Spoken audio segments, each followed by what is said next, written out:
ওরে বাবারে, দেখো কি নিউজ এসছে। ফোর্বস ম্যাগাজিনে ছেপেছে Pakistan beats India in happiness, অর্থাৎ খুশি কে কতটা আছে সেই বিষয়ে পাকিস্তানিরা আমাদের থেকে নাকি বেশি খুশি। ইভেন এই নিউজটাও এসছে ইন্ডিয়া টুডেতে যে ইউক্রেনিয়ানরাও নাকি ইন্ডিয়ার থেকে বেশি খুশি, সেটাও যখন যুদ্ধ চলছিল সেই দেশ। হ্যাঁ, এখানে ডিসক্লেমার, এই নিউজগুলো কিন্তু রিসেন্ট নয়, ডেটগুলো তোমরা দেখতে পাচ্ছ। তবে প্রতি বছর যখন ওয়ার্ল্ড হ্যাপিনেস রিপোর্ট বেরোয়, আমরা এরকমই কিছু আশ্চর্যজনক ক্লেমস আমরা দেখতে পারি যে এমন কিছু দেশ যে ভারতের থেকে অনেকটাই ইকোনমিক্যালি ডাউনট্রডেন, প্রচুর গরিবী আছে, দরিদ্রতা আছে, অসমতা রয়েছে সোসাইটিতে। পাকিস্তানের ক্ষেত্রে তো বেসিক সাধনেরও অ্যাক্সেস তাদের নেই, ইউক্রেনের ক্ষেত্রে তো যুদ্ধ চলছে রীতিমতো। তো এই সমস্ত দেশগুলোর নাগরিকরা নাকি ভারতীয়দের থেকেও হ্যাপি। তো কি এই হ্যাপিনেসের ব্যাপার, চলো তো দেখা যাক। তো welcome to another video on Indian economy series. বন্ধুরা, আজকে আমাদের আলোচ্য বিষয় হচ্ছে growth, development and happiness in economics. আচ্ছা, তো প্রথমে ইকোনমিক গ্রোথ কাকে বলে? অর্থনৈতিক উন্নয়ন। আচ্ছা, তো ইকোনমিক গ্রোথ অ্যাকচুয়ালি এর আগে যে আমরা 6টা ভিডিও করেছি ন্যাশনাল ইনকামের উপরে, সেটাতে এই ইকোনমিক গ্রোথ সম্বন্ধেই আমরা জেনেছি কিভাবে মেজার করা হয়, কিভাবে ক্যালকুলেট করা হয়, কোন জিনিসটা ইনক্লুড হয়, কোন জিনিসটা ইনক্লুড হয় না, ইত্যাদি। তো এখানে একটু সংক্ষেপে সামারাইজ করে দেবো। ইকোনমিক গ্রোথ বলতে একটা quantitative increase in countries economic production of goods and services over time. একটা ইকোনমিতে যত পণ্য বা পরিষেবা উৎপাদন হচ্ছে তার যদি কোয়ান্টিটেটিভ ইনক্রিজ হয়, অর্থাৎ কোয়ান্টিটি যদি বাড়ে, তার মানে আমরা কনক্লুড করতে পারি যে সেই দেশের ইকোনমিক গ্রোথ হয়েছে। জিনিসপত্রের উৎপাদন বেড়েছে, তার মানে ইকোনমিক গ্রোথ হয়েছে। মেজার কিভাবে করা যায়? ন্যাশনাল ইনকাম চ্যাপ্টারগুলোতে আমরা দেখলামই দুনিয়ার টাইপের aggregates, GDP, GNP, NNP, NDP, per capita income ইত্যাদি। তো ইকোনমিক গ্রোথ মেজার করার বেস্ট ইন্ডিকেটর হচ্ছে বন্ধুরা growth rate of real GDP. বন্ধুরা, রিয়াল জিডিপি এবং নমিনাল জিডিপি কি জিনিস হয় সেটা আমরা অলরেডি একটা ভিডিওতে ডিসকাশন করেছি, video number 18 to be specific. তো আশা করি তোমরা এতদিনে এই টার্মটার মানে তোমরা বোঝো। ছোট কথায়, নমিনাল জিডিপি তে ইনফ্লেশন ইনক্লুডেড থাকে, রিয়াল জিডিপিতে ইনফ্লেশন এক্সক্লুডেড থাকে। নমিনাল জিডিপি থেকে যদি ইনফ্লেশন, মুদ্রাস্ফীতি বের করে দেওয়া হয় তাহলে সেটা রিয়াল জিডিপি দর্শায়। তো একটা দেশের যদি রিয়াল জিডিপি বেড়েছে তার মানে ডেফিনেটলি তার ইকোনমিক গ্রোথ হয়েছে। নমিনাল জিডিপি বাড়লেও ইকোনমিক গ্রোথ হতে পারে, তবে সেটা শুধু প্রাইস ইনক্রিজের জন্যও কিন্তু হতে পারে। রিয়াল জিডিপিতে যেহেতু প্রাইসের এফেক্টটা নেই, ইনফ্লেশনের এফেক্টটা নেই, তাই মানে রিয়াল জিডিপি যদি বেড়েছে ডেফিনেটলি ইকোনমিক গ্রোথ তো হয়েছে। আচ্ছা, তবে ইকোনমিক গ্রোথ হওয়া একটা দেশের কিন্তু এনাফ নয়। একটা দেশের ইকোনমিক গ্রোথ হয়েছে বলে সেখানকার নাগরিকদেরও কি ইকোনমিক গ্রোথ হয়েছে, তারাও কি চলতি কথায় বড়লোক হয়েছে, সেটা আমরা জানতে পারবো রিয়াল জিডিপি পার ক্যাপিটা, যেটা পার ক্যাপিটা ইনকাম আমরা আলোচনা করেছিলাম। সেটার ফর্মুলা ছিল জিডিপি ডিভাইডেড বাই পপুলেশন। তো সেখানে জিডিপির জায়গায় যদি আমরা রিয়াল জিডিপি নিই তাহলে পার ক্যাপিটা রিয়াল জিডিপি, মাথা পিছু আয় কত দাঁড়াচ্ছে অ্যাভারেজে, সেটা আমরা জেনে যাব। তো গ্রোথ রেট অফ রিয়াল জিডিপিতে গোটা ইকোনমিক গ্রোথ হয়েছে কিনা আর রিয়াল জিডিপি পার ক্যাপিটা দিয়ে নাগরিকরা অ্যাভারেজে বড়লোক হয়েছে কিনা, এই দুটো আমরা জানবো। তাতে আমরা ডেফিনেটলি কনক্লুড করতে পারি যদি এই দুটো রেজাল্ট পজিটিভ হয় সেই দেশের ইকোনমিক গ্রোথ হয়েছে এবং অ্যাভারেজে নাগরিকরা বড়লোকও হয়েছে। আচ্ছা, তো economic growth generally annually measure করা হয়, ইয়ার অন ইয়ার। একটা গোটা ফিনান্সিয়াল ইয়ার বা অ্যাকাউন্টিং ইয়ারে ইকোনমিক গ্রোথ হয়েছে কিনা বছরের শেষে মেজার করা হয়। এনএসও করে থাকে আমাদের দেশের ক্ষেত্রে, তবে সেটা কোয়ার্টারলি, হাফ ইয়ারলি ইত্যাদি এইভাবেও মেজার করা যেতে পারে। ইকোনমিক গ্রোথের একটা ফর্মুলা আছে, কারেন্ট যে রিয়াল জিডিপি রয়েছে সেখান থেকে প্রিভিয়াস রিয়াল জিডিপি যদি আমরা সাবস্ট্রাক্ট করে দিই divided by previous real GDP into 100, তাহলে আমরা এটা জেনে নেব যে আগের বছরের তুলনায় এই বছর ইকোনমিক গ্রোথ এক্স্যাক্টলি কত হয়েছে। কোয়ান্টিটি অফ ইকোনমিক গ্রোথ আমরা মেজার করতে পারব। আচ্ছা, তো এবারে ইকোনমিক গ্রোথের ডিটারমিনেন্টস, অর্থাৎ ইকোনমিক গ্রোথ কি কি ফ্যাক্টরের উপরে নির্ভর করে সেটাতে একটু চোখ বুলিয়ে নিই। তো প্রথম ফ্যাক্টর একটা দেশের ইকোনমিক গ্রোথ হওয়ার জন্য হচ্ছে সেই দেশে রিসোর্স কতটা রয়েছে। রিসোর্স বলতে ন্যাচারাল রিসোর্স, প্রকৃতি থেকে যে জিনিসগুলো আমরা পাই, ল্যান্ড, মিনারেল, এনার্জি, ওয়াটার, এসব। আর তার সাথে হচ্ছে সেখানকার লেবার ফোর্স, তাদের স্কিলস কি রয়েছে, তাদের হেলথ কেমন রয়েছে, তাদের লেবার ফোর্সের সাইজ কত ইত্যাদি। তো দেশে যত সম্পদ আছে, সেটা প্রাকৃতিক সম্পদ হোক কি হিউম্যান ক্যাপিটাল বা লেবারের সম্পদ হোক না কেন, যদি বেশি থাকে তাহলে ডেফিনেটলি ইকোনমিক গ্রোথ হওয়ার চান্স তো আছে। দ্বিতীয়ত, productive capacity of the economy, অর্থাৎ সেই অর্থনীতির উৎপাদন করার ক্ষমতা কত রয়েছে, সেটা দিয়েও বোঝা যায় ইকোনমিক গ্রোথ হওয়ার চান্স কতটা। যেমন যদি ক্যাপিটাল ফরমেশন হচ্ছে, দিনকে দিন সেই অর্থনীতি লং টার্ম অ্যাসেটস এর পিছনে খরচা করছে। গুডস, মেশিনারি, বিল্ডিং, ইনফ্রাস্ট্রাকচার এগুলো বিল্ড করছে। লং টার্ম অ্যাসেটস, প্রথমে তো এগুলোর পিছনে ভারী ভরকম খরচা হয়, কিন্তু ভবিষ্যৎকে মাথায় রেখে এই খরচাগুলো করা উচিত, কারণ একটা টাইম পর এই সমস্ত খরচা উঠে আসবে এবং তার সাথে সাথে ইকোনমিক গ্রোথ অনেক দ্রুত গতিতে এগোবে। তার সাথে হিউম্যান ক্যাপিটাল, আমি এটাও তোমাদের বুঝিয়েছিলাম লেবার ফোর্স আর হিউম্যান ক্যাপিটালের মধ্যে কি ডিফারেন্স। লেবার ফোর্স বলতে কতজন সক্ষম রয়েছে কাজ করার জন্য, হিউম্যান ক্যাপিটাল হচ্ছে তাদের মধ্যে এডুকেশন কত রয়েছে, স্কিল কত রয়েছে, তাদের স্বাস্থ্য কতটা শক্ত সামর্থ্য, তাদের প্রোডাক্টিভিটি এবং এফিসিয়েন্সি কতটা, এই সমস্ত বিষয়গুলো কনসিডার করে আমরা হিউম্যান ক্যাপিটাল নির্ধারণ করতে পারি। তার সাথে সেই ইকোনমিতে টেকনোলজি এবং ইনোভেশন, কতটা রিসার্চ হচ্ছে, বেটার টেকনোলজি ডেভেলপ করার চেষ্টা হচ্ছে যাতে প্রোডাকশন আরো এফিসিয়েন্ট হয়, তাতেও কিন্তু প্রোডাক্টিভ ক্যাপাসিটি বাড়ে, অর্থনীতির উৎপাদন করার ক্ষমতা বাড়ে। নেক্সট, এনাবলিং এনভায়রনমেন্ট, অর্থাৎ সেই অর্থনীতিতে সকারাত্মক পরিবেশ আছে নাকি, ইনফ্রাস্ট্রাকচার আছে নাকি, পরিকাঠামো আছে নাকি যাতে মানুষে গ্রো করতে পারে, ফিনান্সিয়াল সিস্টেম মানুষকে হেল্প করার জন্য তৈরি করা নাকি, এন্টারপ্রেনিয়রশিপ, মানুষের উদ্যোগ নিতে ভয় পায় না তো, তারা উদ্যোগ নিলে চারিপাশের পরিবেশও তাদের উদ্যোগটাকে সমর্থন করে তো, good governance and political stability, সুশাসন রয়েছে কিনা এবং পলিটিক্যাল স্টেবিলিটি আছে কিনা সেটাও কিন্তু নির্ধারণ করে একটা দেশের ইকোনমিক গ্রোথ কতটা হবে। তার সাথে ট্রেড অ্যান্ড মার্কেট অ্যাক্সেস, কতটা ব্যবসা বাণিজ্য হয় এবং সেই ব্যবসা বাণিজ্য করে যেই উৎপাদিত পণ্য বা পরিষেবাগুলো রয়েছে সেগুলোকে বিক্রি করার জন্য মার্কেট সাইজটা কত রয়েছে, ডোমেস্টিক মার্কেট বা ইন্টারন্যাশনাল মার্কেটেও বিক্রি করার অবসর আছে নাকি। তো এই তিনটে হচ্ছে ব্রড ফ্যাক্টরস যেগুলোর উপরে ইকোনমিক গ্রোথ নির্ভর করে। বন্ধুরা, এক্সামের জন্য তোমাদের এই পয়েন্টগুলো মনে রাখা উচিত, ব্রড হেডিংগুলো, এবং তার সাথে অ্যাটলিস্ট এক লাইন করে তার এক্সপ্লেনেশন টেক্সট তোমাদের মনে রাখা উচিত। তো বেসিক্যালি সারমর্ম হচ্ছে, একটা ইকোনমির যদি প্রোডাক্টিভ ক্যাপাসিটি খুব হাই হয়, পণ্য বা পরিষেবা উৎপাদন করার ক্ষমতা যদি হাই হয়, ডেফিনেটলি আজ না হয় কাল সেই প্রোডাকশনগুলো হবে, তাদের রিয়াল জিডিপি বাড়বে এবং সাথে সাথে ইকোনমিক গ্রোথও সেই দেশের বেড়ে যাবে, এটা তো নিশ্চিত। এবং এটা মেজার করা যায়, আগের চ্যাপ্টারে যে মেজারমেন্টের ফর্মুলাগুলো বুঝিয়েছিলাম সেভাবে করেই এই ইকোনমিক গ্রোথ মেজার করা যায়।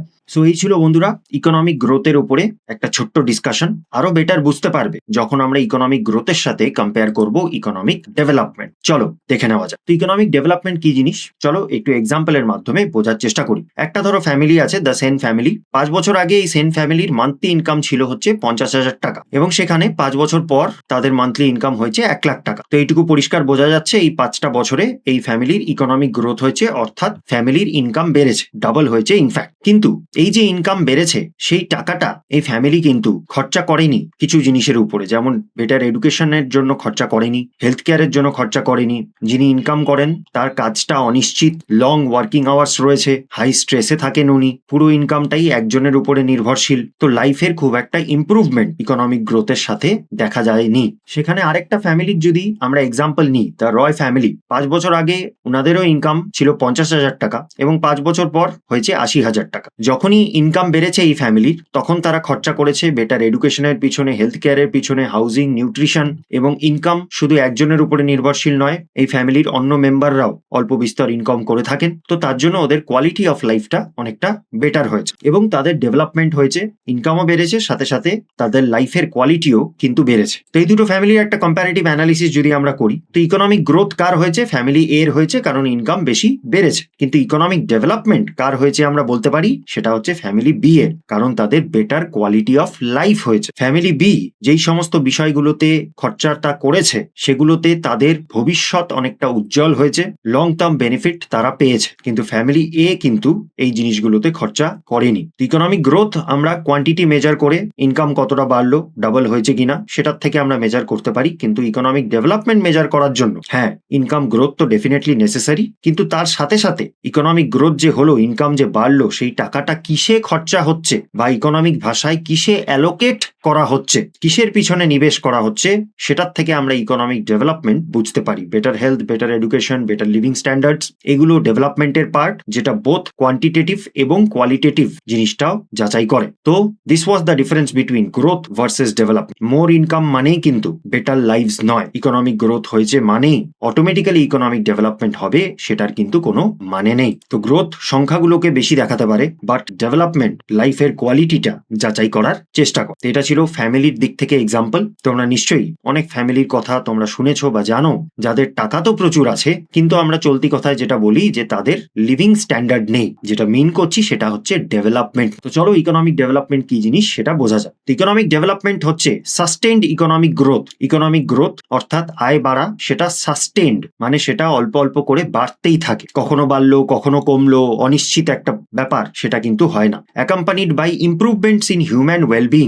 আয় বেড়েছে, তার সাথে মানুষের ভালো থাকা বেড়েছে, তারা অনেক রকমের সুযোগ পাচ্ছে জীবনে এবং তাদের জীবনের কোয়ালিটি বেড়েছে। তখনই আমরা বলবো যে সেই দেশের ইকোনমিক ডেভেলপমেন্ট হয়েছে। তো এটাতে কোয়ান্টিটেটিভ ব্যাপারটা তো আছেই, ইকোনমিক গ্রোথ হতে হবে ইকোনমিক ডেভেলপমেন্ট হওয়ার জন্য, কিন্তু তারপরে সেই গ্রোথের বেনিফিট লাইফের কোয়ালিটিটাকে এনহ্যান্স করার জন্য ব্যবহৃত হতে হবে। তো ইকোনমিক ডেভেলপমেন্টের মধ্যে অর্থনৈতিক এবং সামাজিক অ্যাসপেক্টগুলো রয়েছে। একটা দেশের ইকোনমিক গ্রোথের ফলে কতটা পভার্টি রিডাকশন হলো, দরিদ্রতার থেকে কতজন মুক্তি পেল, কতজন বেকারত্বের থেকে মুক্তি পেল, জেন্ডার ইকুইটি, মহিলা এবং পুরুষের মধ্যে সমতা আছে নাকি, ধনী এবং দরিদ্রের মধ্যে কতটা অসমানতা আছে, হেলথ, এডুকেশন ইত্যাদি, এই সমস্ত অলরাউন্ড দেখা হয় একটা দেশের ইকোনমিক ডেভেলপমেন্ট কতটা হয়েছে সেটা নির্ধারণ করার জন্য। তো চলো আরেকটু ভালো করে বোঝা যাক ইকোনমিক ডেভেলপমেন্টের ডিটারমিনেন্টস কি কি রয়েছে। তো ডেভেলপমেন্ট কিন্তু শুধু ইনকাম বাড়া নয়, তার সাথে সাথে জীবনের কোয়ালিটি বাড়া, জীবনের সুযোগ বাড়া। তো কোন কোন ফ্যাক্টরের উপরে নির্ভর করে সেটা। তো ইকোনমিক প্রগ্রেস তো হতেই হবে, যেমন বললাম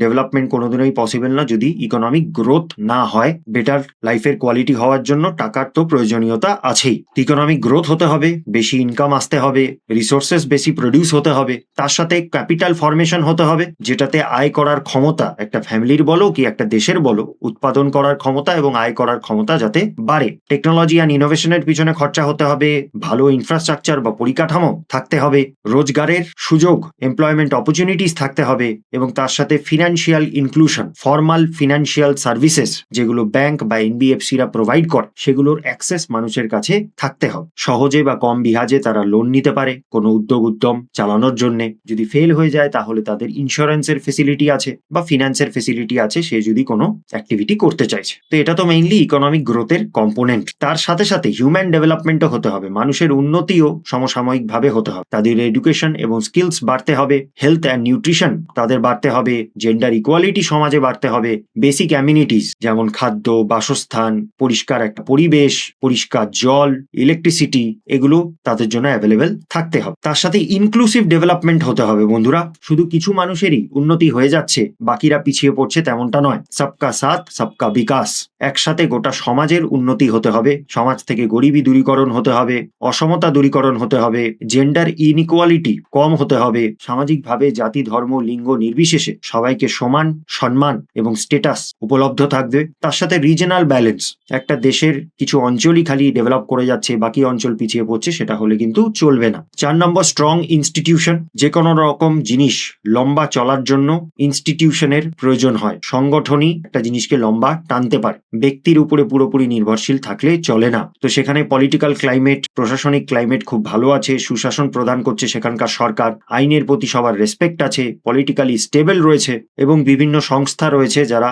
সরকারি পলিসিগুলোকে ঠিকভাবে ইমপ্লিমেন্ট করে, মানুষের কাছে তারা অ্যাকাউন্টেবল এবং মানুষের ভরসা তাদের উপরে রয়েছে। তার সাথে 5 নম্বরে দেখতে হবে এটাও এনভায়রনমেন্টাল সাস্টেনেবল। পরিবেশকে দূষণ করে, পরিবেশকে বরবাদ করে যদি ইকোনমিক গ্রোথ হচ্ছে, তাতে কিন্তু সেই গ্রোথ বা সেই ডেভেলপমেন্ট বেশি দিন ধোপে টিকবে না। আমরা যেই প্রাকৃতিক রিসোর্স গুলো ব্যবহার করছি সেগুলো যেন সাস্টেনেবল হয়, আমরা যা ব্যবহার করছি পরের জেনারেশনও যাতে সেম জিনিসটাই ব্যবহার করতে পারে বা সেম জিনিসটাই তাদের জন্য উপলব্ধ থাকে। পরিবেশকে আমাদের রক্ষা করতে হবে, ক্লাইমেট রেজিলিয়েন্স বিল্ড করতে হবে। ক্লাইমেট চেঞ্জ যদি হয় সেটার কবলে যাতে সেই দেশের অর্থনীতি না পড়ে সেটাও আমাদের দেখতে হবে। তো বুঝতেই পারছো বন্ধুরা, economic growth as a concept এবং মেজার করা অনেকটাই সিম্পল, কিন্তু সেই তুলনায় ইকোনমিক ডেভেলপমেন্টের মধ্যে কিন্তু অনেক কম্পোনেন্টস রয়েছে। তো হায়ার ইনকামের সাথে যদি বেটার কোয়ালিটি অফ লাইফও একটা দেশের মানুষরা পায়, তার সাথে নিজের পোটেনশিয়াল রিয়ালাইজ করার জন্য সমস্ত রকম সুযোগ সুবিধা তারা পায়, তাহলে আমরা বলতে পারি সেই দেশের ইকোনমিক ডেভেলপমেন্ট হয়েছে। প্র্যাকটিক্যাল এক্সাম্পল হিসাবে যে মিডিল ইস্টার্ন কান্ট্রিগুলো আছে, আরব কান্ট্রিগুলো আছে, সেখানে যেহেতু কাঁচা তেলের পয়সা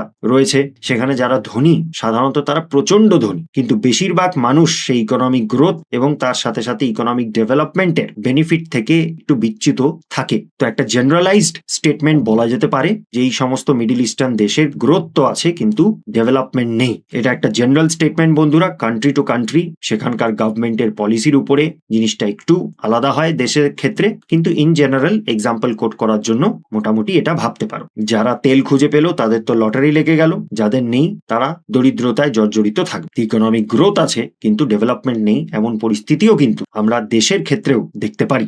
economic development is multi dimensional. এটাতে ইকোনমিক গ্রোথ লাগে, তার সাথে হিউম্যান ওয়েলবিং লাগে, তার সাথে সোশ্যাল জাস্টিস লাগে, স্ট্রঙ্গার ইনস্টিটিউশন লাগে, সাস্টেনেবিলিটি, সমস্ত কিছুর মিশ্রণে ডেভেলপমেন্ট হয়ে থাকে। আচ্ছা, তো ইকোনমিক ডেভেলপমেন্ট আমরা প্র্যাকটিক্যালি মেজার কিভাবে করি? দেখো বন্ধুরা, ডেভেলপমেন্ট এর মধ্যে যেহেতু একটা কোয়ালিটেটিভ কম্পোনেন্ট আছে, এখন কোয়ালিটির ডেফিনেশন কিন্তু এক একজনের কাছে আলাদা। তো পুরোপুরি 100% গ্রোথ, যেটা একটা পিওরলি কোয়ান্টিটেটিভ কনসেপ্ট, আমরা মেজার না করতে পারলেও ডেভেলপমেন্টকে যাচাই করার জন্য কিছু তো প্যারামিটার্স লাগবে, যাতে মোটামুটি একটা আইডিয়া পাওয়া যায় যে একটা দেশ ডেভেলপড কি ডেভেলপ না। তো সেই সমস্ত মেজারমেন্টের কথাই আমরা বলবো বা এখন আলোচনা করব। তো প্রথমটা হচ্ছে অ্যাকচুয়ালি হিউম্যান ডেভেলপমেন্ট রিপোর্ট। এটা একটা ইন্টারন্যাশনাল ইন্ডিকেটর, পাবলিশ করে United Nations development programme UNDP, বছর বছর পাবলিশ করে থাকে। এবং এটার আন্ডারে অ্যাকচুয়ালি 5টা ইন্ডিসেস আছে, 5টা ইন্ডেক্স রয়েছে। প্রথমটা হচ্ছে দ্য হিউম্যান ডেভেলপমেন্ট ইন্ডেক্স, খুবই পপুলার। প্রত্যেক বছর যখন এই রিপোর্টটা বেরোয় নিউজে খুব ছড়াছড়ি থাকে হিউম্যান ডেভেলপমেন্ট ইন্ডেক্সে কোন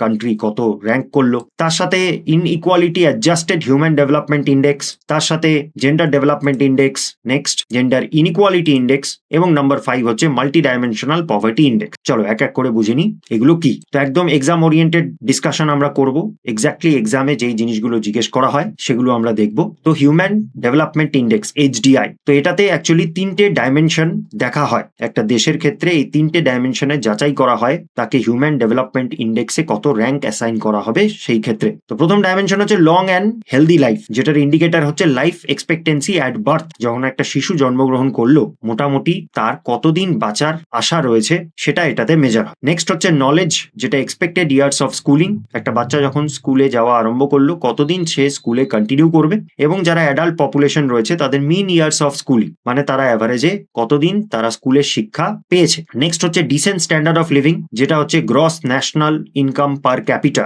তে মেজার হয় ইন পিপিপি টার্মস, মানে ওই বেসিক্যালি পার ক্যাপিটা ইনকাম, যেটা জিএনপির উপরে। গ্রস ন্যাশনাল ইনকাম এর আগের ভিডিওতে আমরা বুঝেছিলাম, গ্রস ন্যাশনাল ইনকাম অর্থাৎ জিএনপি। তো এগুলো মেজার করা হয় হিউম্যান ডেভেলপমেন্ট ইন্ডেক্সে। এবং এই 3টে ডাইমেনশনের উপরে একটা জিওমেট্রিক মিন করে এইচডিআই র্যাঙ্কিং কান্ট্রিদের অ্যাসাইন করা হয়। এবং র্যাঙ্কিংটা 0 থেকে 1 পর্যন্ত ভেরি করে। 0 বলতে তার এইচডিআই তে র্যাঙ্ক খুবই কম, 1 বলতে তার এইচডিআই র্যাঙ্ক হাই রয়েছে, মানে সেই দেশের ডেভেলপমেন্ট হাই রয়েছে। এটা হচ্ছে কিভাবে এইচডিআই র্যাঙ্কিং হিসেবে কান্ট্রিদেরকে ভেরি হাই ডেভেলপমেন্ট বা লো ডেভেলপমেন্ট ক্যাটাগরাইজ করা হয়, মুখস্থ করে নেবে এক্সামের জন্য। আচ্ছা বন্ধুরা, আজকের ভিডিওতে কিন্তু আমরা কারেন্ট অ্যাফেয়ার্সে যাচ্ছি না, এগুলো এভারগ্রিন বা স্ট্যাটিক ভিডিও, হয় আজকে দেখছো বা ভবিষ্যতে কোনো সময় দেখবে। এই স্ট্যাটিক পোর্শনটা কিন্তু রেলেভেন্ট থাকবে, যেটা 80% অফ দ্য সিলেবাস। এই সিরিজটা কমপ্লিট হলে আমি এক্সামের আগে কারেন্ট অ্যাফেয়ার্স নিয়ে আসবো, তখন আশা করি এই স্ট্যাটিক পোর্শনগুলো তোমাদের মনে থাকবে। 80% কিন্তু এটাই সিলেবাস, এবং এগুলো মনে থাকলে কারেন্ট অ্যাফেয়ার্সও তোমরা অনেক ভালো বুঝতে পারবে এবং দীর্ঘদিন মনে রাখতে পারবে। এবং অতটা হ্যাপাজার্ড লাগবে না যে প্রত্যেক দিন নতুন নতুন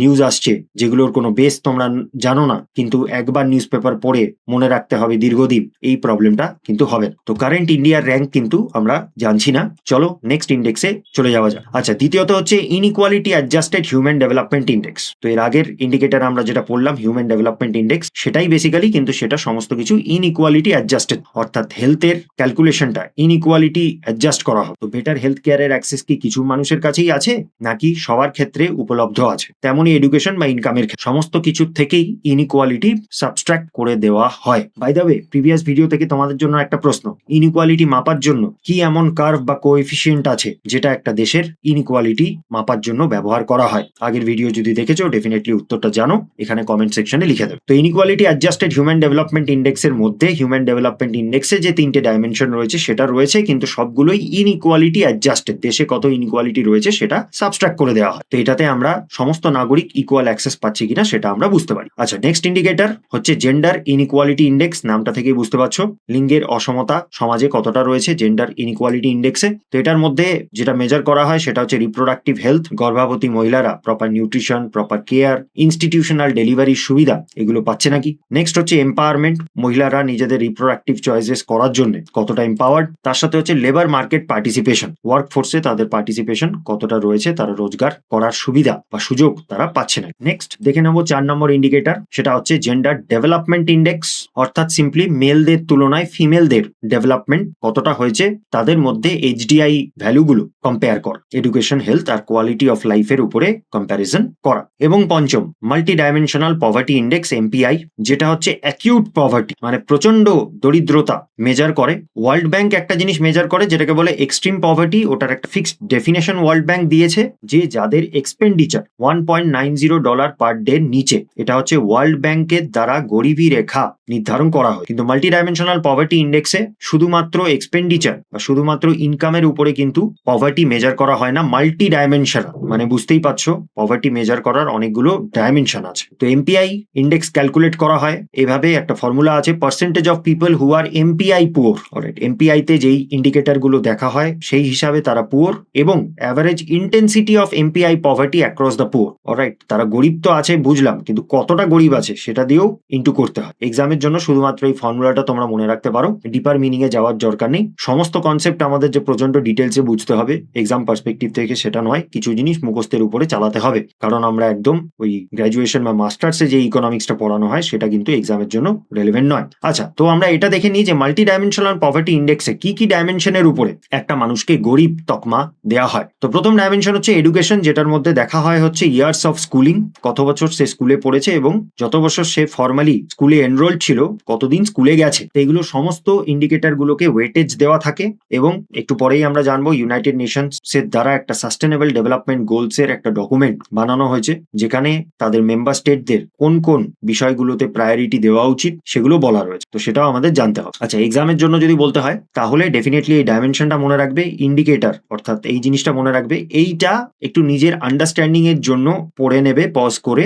এক্সামে আসার চান্সটা কিন্তু এতটা ডিটেলস আসার চান্সটা কিন্তু নেই। ওয়েটেজের ক্ষেত্রে মিনিমাম ওয়েটেজ এবং ম্যাক্সিমাম ওয়েটেজ কোনটাকে দেওয়া হয়েছে এটা জেনে রাখবে। অ্যান্ড অবশ্যই ইউনাইটেড নেশনস এর সাস্টেনেবল ডেভেলপমেন্ট গোলসে কত নাম্বার গোলে এই ব্যাপারটা পড়ছে সেটা আমাদের জানতে হবে। চলো, নেক্সট ডাইমেনশন অফ এমপিআই সেটা হচ্ছে হেলথ, যেটা চাইল্ড মর্টালিটি দেখে, অর্থাৎ একটা ফ্যামিলিতে লাস্ট 5 বছরে কোনো বাচ্চা মারা গেছে কিনা সেটা দেখে। তার সাথে নিউট্রিশন, যেটাতে বাচ্চাদের পুষ্টিও দেখা হয়, এটারও ওয়েটেজ 1616 এবং সাস্টেনেবল ডেভেলপমেন্ট গোলস এর বিভিন্ন গোলগুলোর মাথায় রেখে এই ইন্ডিকেটর গুলো বানানো হয়। এবং থার্ড ডাইমেনশন হচ্ছে স্ট্যান্ডার্ড অফ লিভিং, যেটার মধ্যে ইলেকট্রিসিটির অ্যাক্সেস আছে কি, sanitation, drinking water, housing, cooking, fuel এবং অ্যাসেটস কি কি রয়েছে সেটা দেখা হয়। ডিটেলসে তোমাদের ইন্টারেস্ট থাকলে এটা জেনে নিতে পারো, এক্সামের জন্য রেলেভেন্ট না, তাই জন্য আমি বোঝাচ্ছি না, মোটামুটি সেলফ এক্সপ্লেনেটরি আছে, পড়লেই বুঝে যাবে। আর ওয়েটেজ সবগুলোকে 1/18 দেওয়া হয়, এবং সাস্টেনেবল ডেভেলপমেন্ট গোলস এর বিভিন্ন গোল কে মাথায় রেখে এই ইন্ডিকেটর গুলো দেখা হয়। তো আলটিমেটলি এই তিনটে ডাইমেনশন এবং এই ইন্ডিকেটর গুলো দেখে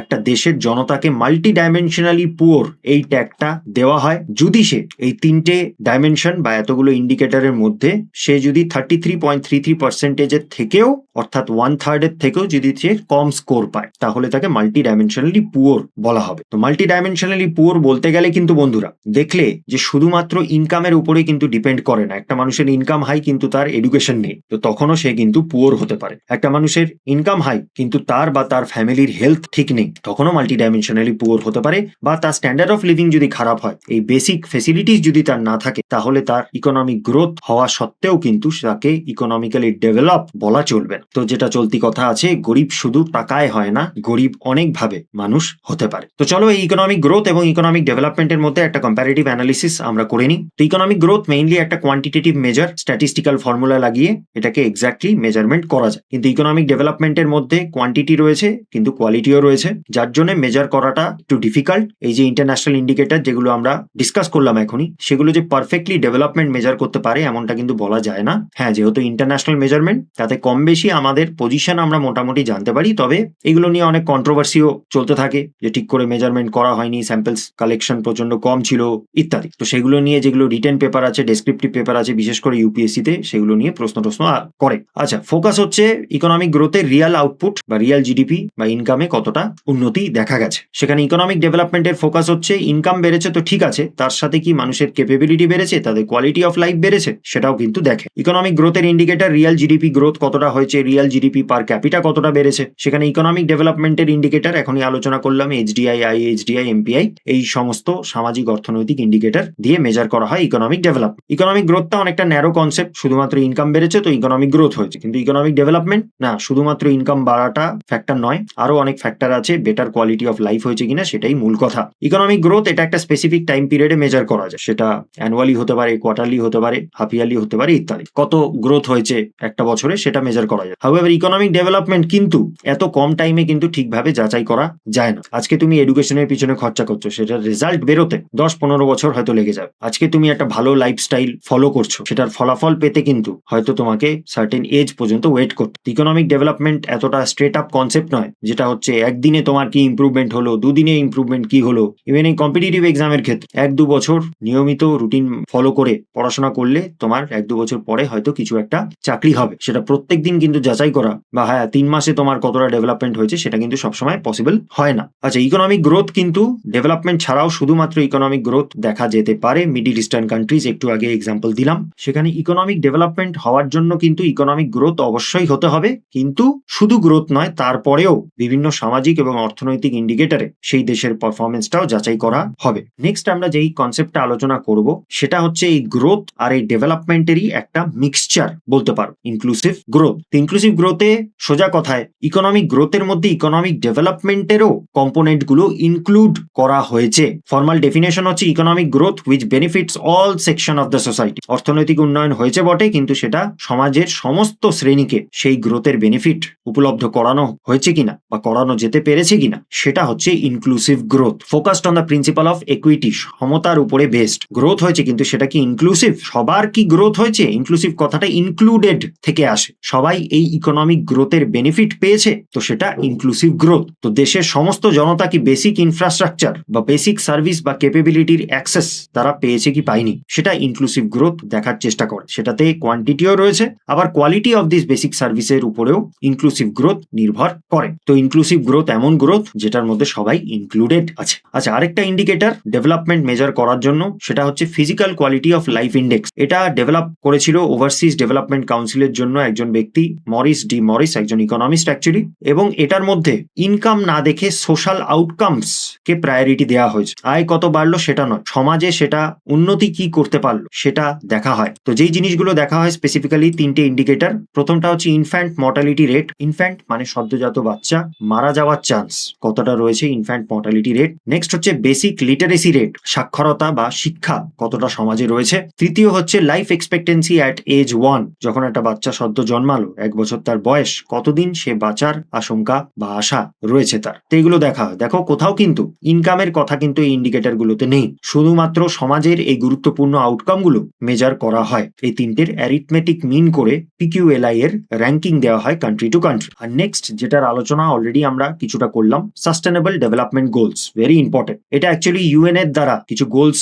বানানো হয়েছে, 17 টু বি স্পেসিফিক। 2015-এ এই গোলগুলো বানানো হয়েছে এবং 2030-র মধ্যে সমস্ত মেম্বার কান্ট্রির উপরে এটা বাধ্যবাধকতা আছে যে তারা চেষ্টা করবে এই সাস্টেনেবল ডেভেলপমেন্ট গোলস গুলো, টার্গেট গুলো ফুলফিল করতে। তো কি সেই গোলস এক্সামের জন্য মনে রাখতে হবে, ডিরেক্ট MCQ আসতে পারে, এবং বিশেষ করে এই সামাজিক অর্থনৈতিক টপিকগুলো থেকে যখন রচনা বা আনসার রাইটিং করতে হবে তখন কিন্তু এগুলো খুব ভালো ফোডার পয়েন্টস হিসাবে কাজ করতে পারে। সাধারণত লিখতে গিয়ে মানুষের বুঝতেই পারে না কোথা থেকে শুরু করব, কিভাবে লিখবো, তখন এগুলো ভালো পয়েন্ট। তো মোটামুটি টাইটেলগুলো জানলেই হবে, এবং কত নম্বর এটা সাস্টেনেবল গোল সেটা কিন্তু মুখস্থ করতে হবে। তো এই 17টা এই চার্ট থেকে মুখস্থ করে নেবে। জিনিসগুলো সেলফ এক্সপ্লেনেটরি আছে, তো আমি ডিটেলসে বোঝাচ্ছি। আচ্ছা, এবারে একটা গুরুত্বপূর্ণ প্রশ্ন বন্ধু, ধরে নাও একটা দেশের ইকোনমিক গ্রোথ হলো এবং ইকোনমিক ডেভেলপমেন্টও হলো, কিন্তু সেটা কি এনাফ? হ্যাঁ, ইনকাম যদি বাড়ে এবং তার সাথে সাথে লিভিং স্ট্যান্ডার্ডও যদি মানুষের বেড়ে যায়, তো অবভিয়াসলি মানুষে অনেকটা বেটার ফিল করবে, তাদের উন্নয়ন হয়েছে, উন্নতি হয়েছে, এটা তো ধরে নেওয়া যেতে পারে।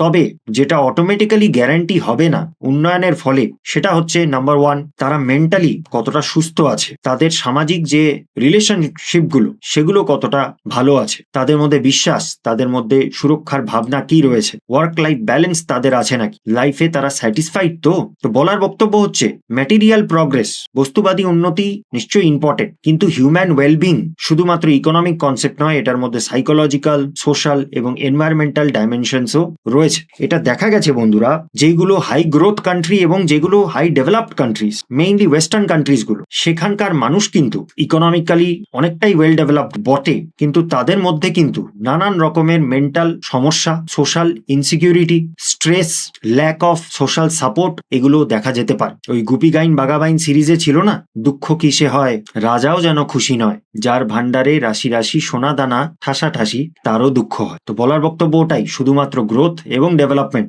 একটা মানুষের ওয়েলবিং বা তার খুশি যাচাই করতে পারে না। এটার প্র্যাকটিক্যাল এক্সাম্পল আমরা এই পৃথিবীতেই দেখতে পারি। ওয়েস্টার্ন কান্ট্রিজ যারা প্রচন্ড ডেভেলপ সমস্ত দিক থেকে, সেখানকার নাগরিক কিন্তু অনেক সময় অখুশি থাকে। ইভেন যে নিউজ পিসগুলো দিয়ে আমরা শুরু করলাম, পাকিস্তান বা ইউক্রেন যেখানে যুদ্ধ চলছে, কোনো রকম না ইকোনমিক গ্রোথ আছে না ইকোনমিক ডেভেলপমেন্ট আছে, বেসিক সাধন মানুষের কাছে অ্যাভেলেবেল নেই, লোকে মারা যাচ্ছে, তারপরেও ওয়ার্ল্ড হ্যাপিনেস রিপোর্ট বলছে যে তারা নাকি ইন্ডিয়ার থেকেও বেশি হ্যাপি। তাই জন্য আরেকটা গুরুত্বপূর্ণ কনসেপ্ট হচ্ছে হ্যাপিনেস, যেটা পুরোপুরি ইকোনমিক কনসেপ্ট নয়, এটার মধ্যে সাইকোলজিক্যাল ফিলোসফিক্যাল ডাইমেনশনসও রয়েছে। তো হ্যাপিনেস বলতে কি, অনেকটাই ব্রড কনসেপ্ট, বুঝতেই পারছো। তো এটার মধ্যে সাবজেক্টিভ ওয়েলবিং রয়েছে, মানুষের উন্নতি বা ভালো থাকা তো রয়েছে, কিন্তু সেটা ম্যাটেরিয়াল দিক থেকে বটে, তার সাথে মেন্টাল এবং সোশ্যাল দিকটাও কিন্তু দেখে। তো সাবজেক্টিভ ওয়েলবিং বলতে যেগুলো বস্তুবাদী বিষয়গুলো আছে, সেগুলোতে সে স্যাটিসফাইড বা উন্নতি তার কতটা হয়েছে, তার সাথে তার মেন্টালি সে কতটা উন্নত, সোশ্যালি সোশ্যাল রিলেশনশিপ বা সোশ্যাল এনভায়রনমেন্টটা তার কতটা ভালো,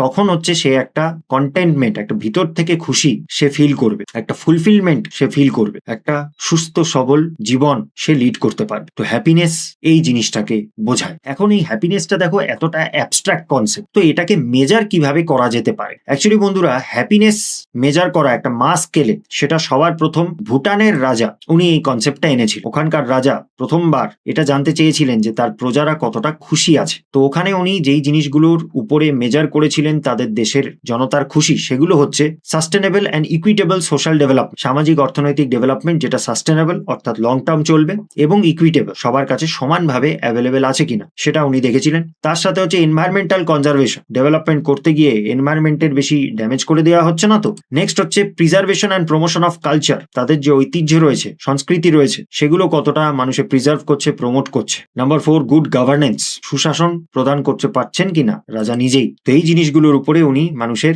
হ্যাপিনেস যাচাই করেছিলেন। তারপরে এটা সারা পৃথিবীতে জিনিসটা পপুলার হয়ে যায় অ্যাজ এ কনসেপ্ট, যে মানুষের গ্রোথ ঠিক আছে, ডেভেলপমেন্ট ঠিক আছে, কিন্তু হ্যাপি থাকাও আলটিমেট হিউম্যানিটির এম। তো উনার এই ইন্ডিকেটরটা ওয়াইডলি তারপরে অ্যাডপ্টেড বাই বিভিন্ন ইন্টারন্যাশনাল এজেন্সিস, এবং যেটাতে দেখা যায় যে অনেক under developed country, so called under developed country, low economic growth, low economic ডেভেলপমেন্টের জনতাও কিন্তু যারা তথাকথিত অনেকটা ডেভেলপড কান্ট্রি, তাদের থেকে অনেকটা বেশি খুশি। তাদের রিসোর্স কম হতে পারে, ক্যাপিটাল ফর্মেশন লো হতে পারে, সুযোগ সুবিধা তাদের জীবনে কম, ইনফ্রাস্ট্রাকচার বা ফেসিলিটিস তাদের কম, কিন্তু তারা খুশি আছে। আবার অনেক সময় ওরকম অবিশ্বাস্য তথ্য বেরোয়, পাকিস্তানের জনতা বা ইউক্রেনের জনতা ইন্ডিয়ার থেকে খুশি আছে। তো এনিওয়ে, এই হ্যাপিনেসকে মেজার করার জন্য একটা ইন্টারন্যাশনাল ইন্ডিকেটরও এরপরে বের করা হয়েছে, যেটাকে বলে দ্য ওয়ার্ল্ড হ্যাপিনেস রিপোর্ট, যেটা published by wellbeing research centre at the university of Oxford, Gallup foundation এবং ইউনাইটেড সাস্টেনেবল ডেভেলপমেন্ট সলিউশনস এর কোলাবোরেশনে বানানো। আচ্ছা, কে পাবলিশ করে এগুলো কিন্তু খুব কোয়েশ্চেন আসে, তাই জন্য আমি এখানে সব জায়গায় এটা দিয়ে দিয়েছি, তোমাদের কিন্তু সেটা মুখস্থ করতে। আচ্ছা, তো এই ওয়ার্ল্ড হ্যাপিনেস রিপোর্টে 6টা ইন্ডিকেটরের উপরে যাচাই করা হয় একটা দেশের হ্যাপিনেস। প্রথমটা হচ্ছে জিডিপি পার ক্যাপিটা, দ্বিতীয়টা হচ্ছে হেলদি লাইফ এক্সপেক্টেন্সি, তৃতীয়টা হচ্ছে সোশ্যাল সাপোর্ট, চতুর্থ হচ্ছে perceive freedom to make life choices, পঞ্চম দ্য পারসেপশনস অফ করাপশন। দেখো বন্ধুরা, এই দুটো জিনিস, যে লাইফে তোমার নিজের মতো নিজে চুজ করার কতটা ফ্রিডম আছে, এগুলো কিন্তু এক্স্যাক্টলি দেখো মেজার করাটা সম্ভব না। এগুলো তোমার পারসেপশন, হয়তো ফিজিক্যাল কোনো ব্যারিয়ার নেই, কিন্তু তোমার মেন্টাল ব্যারিয়ার আছে যে আমি এটা করতে পারবো না বা আমার এটা করা উচিত। অলরাইট, তো perceive freedom to make life choices হচ্ছে এটাকেই বলে। আর perceptions of corruption, corruption exactly কত আছে সেটাও কিন্তু জানা সম্ভব নয়, কারণ অনেক কিছুই হিডেন আছে। তো পারসেপশনস অফ করাপশন মানে সেই দেশের নাগরিকরা তাদের ধারণায় কতটা করাপ্ট প্রশাসন মনে করে সেটা যাচাই করা হয়। এবং লাস্টলি হচ্ছে জেনারসিটি, মানুষের মধ্যে উদারতার ভাবনা কতটা রয়েছে, লোকে কি প্রচন্ড সেলফিশ নাকি খোলা মনে একে অপরের হেল্প করে। তো ওইটাই তো সামাজিক সাপোর্ট। তুমি একটা ছোট শহর বা গ্রামে বিলং করো এবং চাকরি বা পড়াশোনার জন্য তুমি বড় কোনো শহরে বা বিদেশে তুমি চলে গেছো, কিন্তু সেখানে তুমি একা আছো, তোমার নিয়ার এন্ড ডিয়ার ওয়ান্স তোমার কাছে নেই, তোমার কালচারাল রুটস থেকে তুমি বিচ্যুত, সবসময় একটা ইনসিকিউরিটি, স্ট্রেস তোমার মধ্যে চলতে থাকে। তো হতে পারে তোমার গ্রোথ প্রচুর হচ্ছে, হতে পারে তোমার ডেভেলপমেন্টও সাথে সাথে হচ্ছে, কিন্তু হ্যাপি কিন্তু তুমি না থাকো। তো এই জিনিসগুলোই মেজার করার চেষ্টা করে ওয়ার্ল্ড হ্যাপিনেস রিপোর্ট। তবে এখনো অবভিয়াসলি এগুলোর অনেক ক্রিটিসিজম হয়। অনেকেই বলে যে পাকিস্তানের মানুষ, ইউক্রেনের মানুষ কিভাবে ইন্ডিয়ার থেকে হ্যাপি হতে পারে যখন এত বাজে পরিস্থিতি তাদের ইকোনমি। তো সেগুলো নিয়ে হিন্দুতে বা টাইমস অফ ইন্ডিয়াতে অনেক রকমের ক্রিটিকদের মন্তব্য তোমরা পড়বে। জেনারেলি প্রচুর আলোচনা থাকে, বড় বড় আর্টিকেল থাকে, সেখান থেকে 1 থেকে 2টো পয়েন্টই যেটা আমাদের এক্সামের জন্য কাজের। তো সেগুলো আমি কারেন্ট অ্যাফেয়ার্স ভিডিওতে কভার করবো। আপাতত এই স্ট্যাটিক পোর্শনগুলো সুন্দরভাবে মাথায় গেঁথে নাও। বিশেষ করে ইউপিএসসি নিচের লেভেলে যে পরীক্ষাগুলো সেগুলোর জন্য অতটা কিন্তু কারেন্ট অ্যাফেয়ার্স আসেও না। স্ট্যাটিক পোর্শনগুলো ঠিকভাবে যদি পড়ো অনেকগুলো মার্কস ইজিলি তোমরা পেয়ে যাবে। অলরাইট, তার সাথে আরেকটা কনসেপ্ট রয়েছে, সেটা হচ্ছে গ্রিন জিডিপি। সম্প্রতি কিছু কাল হলো এই গ্রিন জিডিপির কনসেপ্টটাও অনেকটা ইম্পর্টেন্ট হয়ে দাঁড়িয়েছে। তো জিডিপি মানে বুঝতেই পারছো একটা দেশের ন্যাশনাল ইনকাম বেড়েছে কিনা, একটা দেশের ইকোনমিক গ্রোথ হয়েছে কিনা।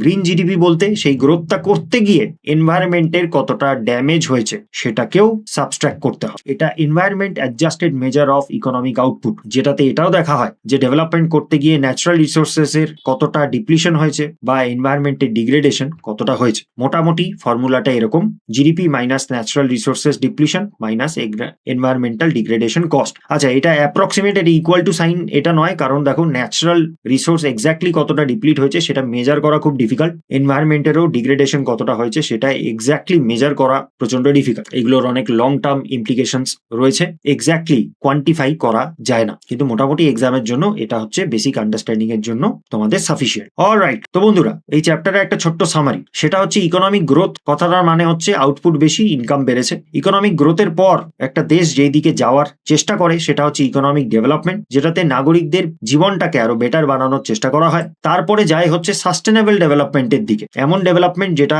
এই জেনারেশনের মানুষ পাচ্ছে without compromising the development of next generations. তারপরে একটা দেশ হ্যাপিনেস বা ওয়েলবিং এর দিকে যাওয়ার চেষ্টা করে বা যেতে চায়, যেটাতে কি মানুষ mentally, physically, socially, economically, culturally সমস্ত দিক থেকে মানুষে হ্যাপি। এটা সাধারণত জেনারেল আন্ডারস্ট্যান্ডিং এ একটা দেশের প্রগ্রেস হিসাবে আমরা ধরে থাকি। তবে এটা আমাদের বুঝতে হবে বন্ধুরা, একটা হলে যে অটোমেটিক্যালি তার পরের স্টেপটা হবে সেটা কিন্তু নয়। ইকোনমিক গ্রোথ হলেই ইকোনমিক ডেভেলপমেন্ট হবে সেটা কিন্তু অটোমেটিক নয়। সাস্টেনেবল ডেভেলপমেন্টের দিকে আমরা যাব সেটাও অটোমেটিক নয়। হ্যাপিনেস বা ওয়েলবিং মানুষের বাড়বে সেটাও নয়। ডিপেন্ড করছে সরকার কেমন টাইপের অ্যালোকেশন করছে, কেমন টাইপের স্টেপ নিচ্ছে, ওই দেশের কালচার কেমন, ওই দেশের সংস্কৃতি কেমন, এবং ওই দেশের মানুষ কি মনে করে তাদের হ্যাপি হওয়ার জন্য কি কি প্রয়োজন। আচ্ছা, তো এই 4টা কনসেপ্টের একটা কম্প্যারিজন এক্সাম পার্সপেক্টিভে খুব কাজে লাগবে। এমনিতে দেখো অন্য চ্যাপ্টারের তুলনায় এই চ্যাপ্টারটা কিন্তু একটু ফিলোসফিক্যাল গোছের। তো এক্সামের জন্য কোনগুলো ইম্পর্টেন্ট সেটা আরেকবার আমি আলোচনা করে দিচ্ছি। তো নেচার ইকোনমিক গ্রোথ শুধুমাত্র কোয়ান্টিটি মেজার করে।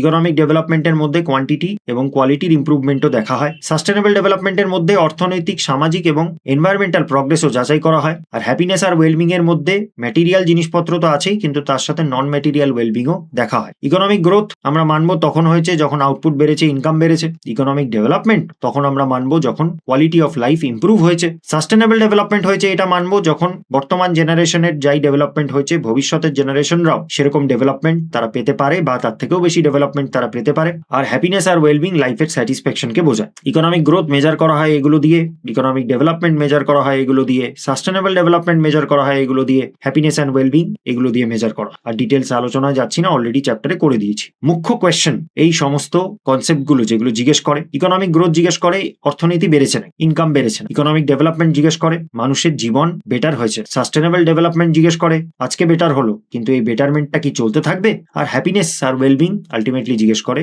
যে লোকজন খুশি আছে। তো ওটাই, তাই জন্য আরেকবার সামারি, ডেভেলপমেন্টের প্রগ্রেস আমরা এইভাবে ধরি। প্রথমে তো অবভিয়াসলি আউটপুট বাড়তে হবে, ইনকাম তো বাড়তেই হবে। ইনকাম বাড়ার ফলে জীবনের কোয়ালিটিও বেটার হতে হবে, এবং শুধু আজকে বেটার নয় ভবিষ্যতেও বেটার লাইফ এই জেনারেশন এবং পরের জেনারেশন এবং তারপরের জেনারেশনরাও সেই বেটার লাইফটা পাবে, এবং আলটিমেটলি লাইফের স্যাটিসফ্যাকশন সবাই যেন পায়। তো that brings us to the end of the discussion. চলো এখান থেকে যেগুলো কোয়েশ্চেন্স, প্রিভিয়াস ইয়ার কোয়েশ্চেন বা সিমিলার টাইপের কোয়েশ্চেন যেগুলো এক্সামে এসেছিল বা আসতে পারে সেগুলো আমরা আলোচনা করে নিই। চলো ফার্স্ট কোয়েশ্চেন পড়ে নাও। 1 2 3 4 5। আচ্ছা, জিজ্ঞেস করেছি economic growth in our country X will necessarily have to আকার। একটা ফিকশনাল কান্ট্রি নিয়েছে যেখানে বলেছে ইকোনমিক গ্রোথ হওয়া মানে কি, there is technical progress in world economy, মানে টেকনোলজিক্যালি উন্নত হয়েছে। তো এটা তো হতে পারে বন্ধুরা, আমরা ওই ডিটারমিনেন্টস অফ ইকোনমিক গ্রোথ যে পড়েছিলাম ওখানে কিন্তু টেকনোলজি অ্যান্ড ইনোভেশন একটা পয়েন্ট ছিল। There is population growth in country x.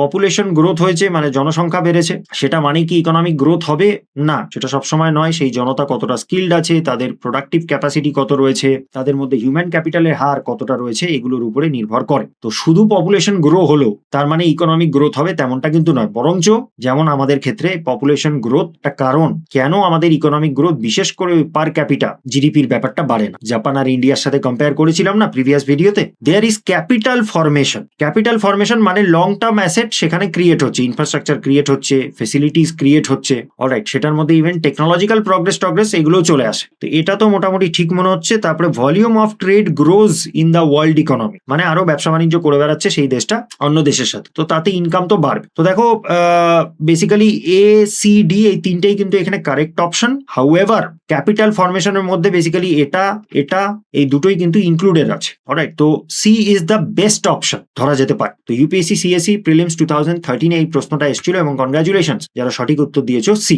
Next question pause করে পড়ে নাও এবং উত্তর করার চেষ্টা করো। 1 2 3। আচ্ছা, জিজ্ঞেস করেছে which of the following is multi dimensional measure of a countries development. Multi dimensional measure that considers health, education এবং লিভিং স্ট্যান্ডার্ড। তো এই তিনটে ইন্ডিকেটর বা এই তিনটে ডাইমেনশন কনসিডার করা হয় একটা দেশের ডেভেলপমেন্ট যাচাই করার জন্য। তো এটা পরিষ্কার সোজা সাপটা ফ্যাকচুয়াল টাইপের question. Human development index is the correct answer, এখনই আমরা আলোচনা করলাম। তো কনগ্রাচুলেশন যারা সঠিক উত্তর দিয়েছো বি, হিউম্যান ডেভেলপমেন্ট ইন্ডেক্স। আচ্ছা, কোয়েশ্চেন 3 পজ করে পড়ে নাও।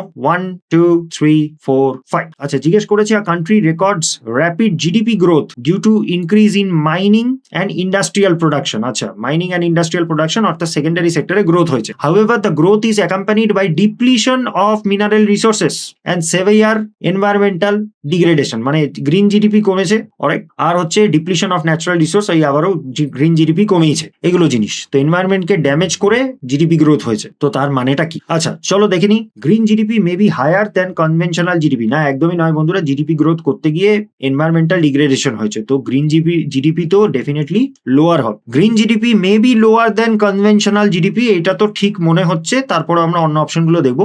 Green GDP and conventional GDP must be equal, না এটা হতে পারে না। মাইনিং টাইনিং করার জন্য এনভায়রনমেন্টাল ডিপ্লিশন হয়েছে, সেটা অলরেডি বলে দিয়েছে। Environmental degradation has no relevance to green GDP, এটা তো একেবারেই নয়। Green GDP approximately environmental degradation আর ডিপ্লেশন অফ ন্যাচারাল রিসোর্সের উপরে ডিপেন্ড করে, এখনই আমরা দেখলাম। তো কনগ্রাচুলেশনস যারা সঠিক উত্তর দিয়েছো বি।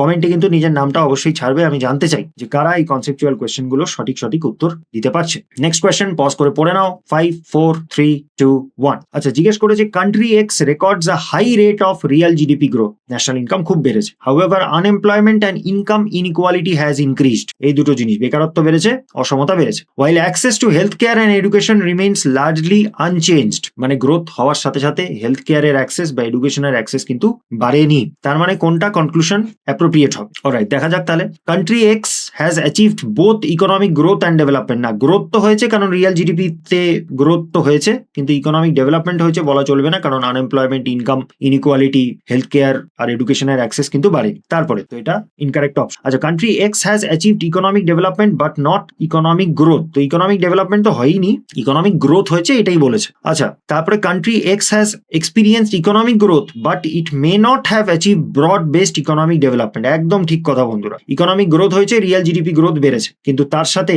আনএমপ্লয়মেন্ট কমেনি, ইনকাম ইনইকুয়ালিটি কমেনি, হেলথ কেয়ার বা এডুকেশনের অ্যাক্সেস বাড়েনি, তো ডেভেলপমেন্ট তো হয়নি। Correct answer. Economic growth and economic development are unrelated concept. না, একদমই আনরিলেটেড নয় বন্ধুরা। ইকোনমিক গ্রোথ হতে পারে উইদাউট ইকোনমিক ডেভেলপমেন্ট, তবে ইকোনমিক ডেভেলপমেন্ট হওয়ার জন্য ইকোনমিক গ্রোথ সার্টেন এক্সটেন্ট হওয়া তো ডেফিনেটলি জরুরি, তো লিঙ্কেজ তো আছে। তো কনগ্রাচুলেশনস যারা সঠিক উত্তর করেছে অর্থাৎ সি। কমেন্টে নিজের নামটা অবশ্যই ছাড়বে। আচ্ছা, কোয়েশ্চেন 5 পজ করে পড়ে নাও এবং উত্তর করার চেষ্টা করো। 1 2 3 4 5। আচ্ছা, জিজ্ঞেস করেছে which of the following conclusion is most appropriate. Okay, higher economic growth necessarily ensure sustainable development and greater happiness. না, ইকোনমিক গ্রোথ হলেই সাস্টেনেবল ডেভেলপমেন্ট হবে বা হ্যাপিনেস গ্রেটার হবে, সেটা নয়, ভুল। Economic growth alone may not ensure either sustainable development or greater wellbeing. তো may not বলছে, শুধু ইকোনমিক গ্রোথ হলেই সাস্টেনেবল ডেভেলপমেন্ট বা ওয়েলবিং হবে তেমনটা কিন্তু নয়, তো ঠিকই মনে হচ্ছে। Environmental degradation is relevant to happiness but not to development. না, ডেভেলপমেন্টেও এনভায়রনমেন্টাল ডিগ্রেডেশন একটা ফ্যাক্টর, আবার হ্যাপিনেসও একটা ফ্যাক্টর। গ্রোথ হয়েছে কিন্তু এনভায়রনমেন্টাল ডিগ্রেডেড হয়ে গেছে, মানুষ অসুস্থ হয়ে যাচ্ছে, এত পলিউশন, পরিবেশ দূষণ, জল খাদ্য পরিষ্কার এবং পুষ্টিকর পাওয়া যাচ্ছে না, তো ডেফিনেটলি ডেভেলপমেন্ট তো হবে না, গ্রোথ হতে পারে। তো এটাও incorrect. Life satisfaction is determined entirely by per capita income. না, পার ক্যাপিটা ইনকাম দিয়ে ইকোনমিক গ্রোথ যাচাই করা যেতে পারে, কিন্তু লাইফের স্যাটিসফ্যাকশন, এক তো এই ওয়ার্ল্ড হ্যাপিনেস রিপোর্টে ওরকম 6টা ইন্ডিকেটর, তারপরেও অনেক সমালোচনা চলতে থাকে যে এগুলো এনাফ নয় হ্যাপিনেস যাচাই করার জন্য, যার জন্য ওই পাকিস্তান আর ইউক্রেন ইন্ডিয়ার থেকে হ্যাপি ট্যাপি বেরিয়ে গেছে। তো এটা incorrect. Anyway, B is the correct answer. Congratulation যারা সঠিক উত্তর দিতে পেরেছো। এবং আজকের লাস্ট কোয়েশ্চেন, এটা পজ করে তোমরা পড়ে নাও এবং নিজেরা উত্তর করার চেষ্টা করো। ইজি কোয়েশ্চেন দিয়েছি আজকে, কমেন্ট সেকশনে এটার উত্তরটা ছাড়বে। যারা সঠিক উত্তর দেবে তাদের কমেন্টটা আমি পার্সোনালি লাইক করব। তো বন্ধুরা, এই ছিল আজকের টপিক। এটা ইকোনমির one of the shortest chapter, কিন্তু ভেরি ইম্পর্টেন্ট চ্যাপ্টার। বিশেষ করে ডেসক্রিপটিভ পেপার টেপারগুলোতে তো খুবই কাজে লাগে। ইন জেনারেল লাইফের সম্বন্ধেও অনেক কিছু শিখিয়ে দেয়, যে শুধু গ্রোথ হলেই যে ডেভেলপমেন্ট হবে তেমন কোনো মানে নেই, আবার ডেভেলপমেন্ট হলেই হ্যাপিনেস হবে তেমন কোনো মানে নেই। আজকে ভিডিওটা যদি ভালো লাগলো তাহলে অবশ্যই এই ভিডিওটাকে লাইক করবে, শেয়ার করবে এবং সাবস্ক্রাইব করবে। কমেন্টে যেগুলো লিখতে বললাম অবশ্যই লিখবে। নিজের অ্যাটেন্ডেন্স তো ছেড়েই যাবে, যদি ভিডিওটা দেখছো কমেন্টে তোমার নামটা ছেড়ে যাবে, তাহলেই আমি বুঝতে পারবো যে কারা এই ভিডিওটা দেখ। ফিডব্যাকও দিতে পারো, তার সাথে এমন কোনো টপিক ইকোনমির যেটাতে তোমাদের ধোঁয়াশা আছে কমেন্টে সেটা বলে যেতে পারো, আমি সেটার উপরেও এরকম ভিডিও নিয়ে আসবো। আজকের জন্য এতটুকুই। See you in the next one.